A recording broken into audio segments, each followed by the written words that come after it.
this is not so hard to do. Remember Richard Reed, mentally retarded vagrant who was sleeping on the floor of Brixton Mosque, I think. He was given the same PETN explosive by somebody. So that's what this Omar Farouk was given then, allegedly, once again in Yemen. So you can see it fits together, and it all comes from these same places. There are reports today that the Christmas Day body bomber met with an American-born radical cleric, Anwar al-Awlaki. He's believed to be living in Yemen, al-Awlaki is. He's not only been linked to al-Qaeda in the past, but he reportedly exchanged emails with the suspected Fort Hood shooter Nidal Hassan before that shooting massacre in Texas. I would also point out that the security company at Schiphol Airport is ICTS, which is a Israeli-owned firm. They were the same firm that allowed Richard Reed, the shoe bomber, to board the flight, the American Airlines flight to Miami. Same explosive material was found in his shoes as was found in Mr. Mutalib's underwear. They ignored the threats on purpose. Obviously, this, we had a lot of people sitting at home over the Christmas holidays, families gathered around a television set. Another terror attack, huge problems for travel now.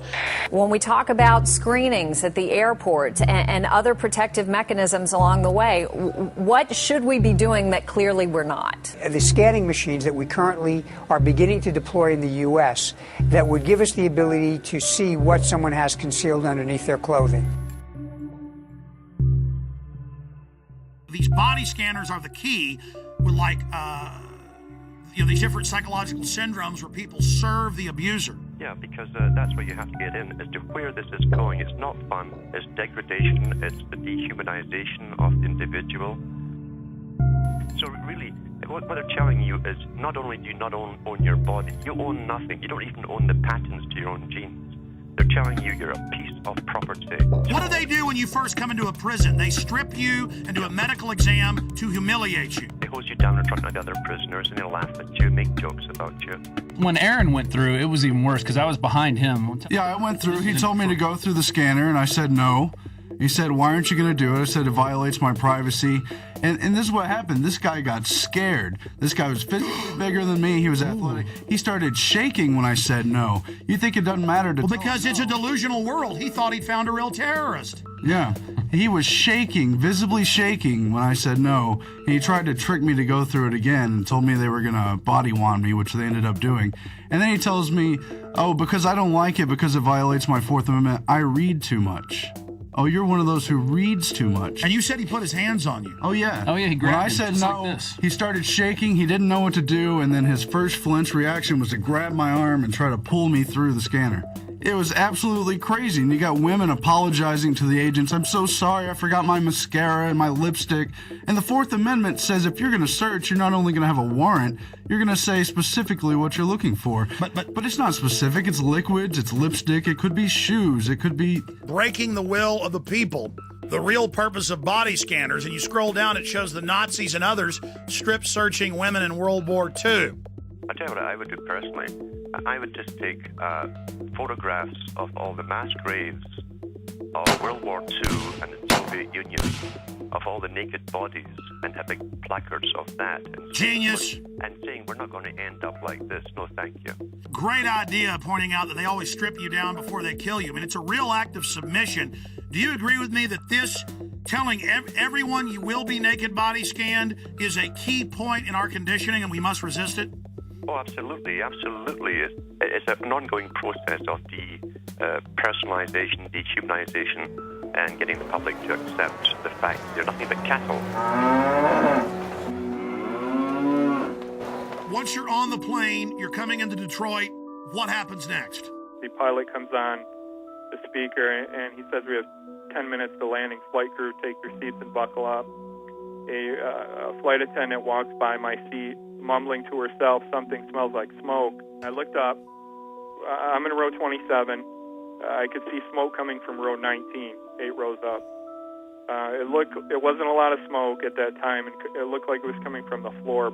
So I unbuckled my seatbelt, took a few steps up the aisle to get a better look, and then it burst into flames across the floor of the seats and up the wall to the ceiling. When it burst into flames, people were screaming, "Fire, fire, terrorists." water, water, water, we need water, somebody get water. Flight attendants were screaming. The pilot comes on the intercom and says emergency landing and starts speeding up. And while this is going on, the terrorist man's being hauled off into the first class area by a couple passengers. We are 5 days into this, and we've not seen any surveillance footage. The media doesn't seem concerned about eyewitnesses seeing a man videotaping the whole flight aimed at this guy. When we first took off, I noticed about 10 seats ahead of us to the left-hand side, he had a camcorder, and I didn't think much of it. I thought maybe this was his first flight and was just excited. And then when the actual incident occurred, I looked up, and he was the only one standing and filming the entire thing. That's obviously an accomplice or a handler or something. We've got this other guy getting him through security. I mean, any other comments? When we were being detained in Detroit, we were held in an area of the baggage claim area. All the passengers from our flight, there was nobody except for some law enforcement personnel. After we had been there for about an hour, all the time with our carry-on bags, 3 bomb-sniffing dogs were brought in. One of them sat down by the bag that was brought in by the man in orange. He had on orange. He appeared to be of Indian or Pakistani or some similar descent, maybe around age 30. He was walked back to a room, not in handcuffs. He went in the door. He was in there approximately an hour. When he came out, he was handcuffed, taken away. An FBI officer came up to the group of the rest of us passengers and said the following, which is not exact but close. You're being moved to another area. It's not safe here. I'm sure all of you saw what just happened and can figure out why you're being moved. We were taken to a customs area, and they brought bomb dogs in, checked all the luggage with that.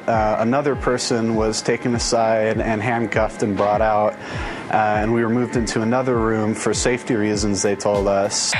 My story on this has been the same all along, and the FBI now has 5 versions of their story, which I clearly lay out with a time period and with each version, and they're not credible. There is absolutely no excuse for the reason why. Number one, we were left on the plane for 20 minutes, not knowing if there was another bomb there. Number 2, security allowing us to take our carry-on bags off the plane, and we stood there with all of our bags together for an hour until the bomb-sniffing dogs arrived. And then, after they found one, well, then we're moved to another area, and now they don't want to talk about the man who was taken away. You were there. They didn't stop him for immigration violations. The dog went over and sat down in front of his bag, the alert for explosives. Right, exactly. Unless this is a passport-sniffing dog. This is a huge story, one of the biggest out there. The FBI is on this full time. They know what's going on. Why are they being dishonest? And how do we investigate this when the investigators themselves are engaged in clear obstruction of the truth? I don't know how else to take it. It's either utter incompetence or intentionally hiding something, and I don't know how to take it. And still, we're now, 8-9 days into this, and we still haven't seen the Amsterdam footage. Well, and also, why aren't we seeing the video of when he's going through metal detector, passport check, and boarding? This is a modern airport. You'd think they would have video of all this of some sort. They didn't say, we'll look at that. They just said, no, there was no one helping him, which is very suspicious, instead of just putting the footage out. If somebody robs a bank or holds up a gas station, well, there's video footage of the incident on the 11 o'clock news, usually that very night. If I'm not correct, well, show the video. What are you hiding?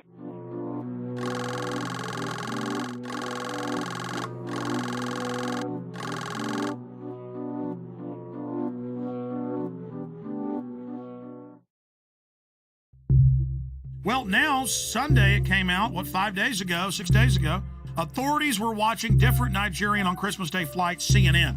What a way to take a huge issue and just kind of put it out there like it's milquetoast. Okay, there was somebody else. Yeah, they did arrest him, but we're not going to talk about it. Kurt, there's a definite cover-up, and you've been vindicated in triplicate. Not only that, but I don't know if you caught the ABC News article that came out over the weekend. There were a couple sentences snuck in the bottom of this article about female suicide bombers. I don't know if you caught this. No, tell us.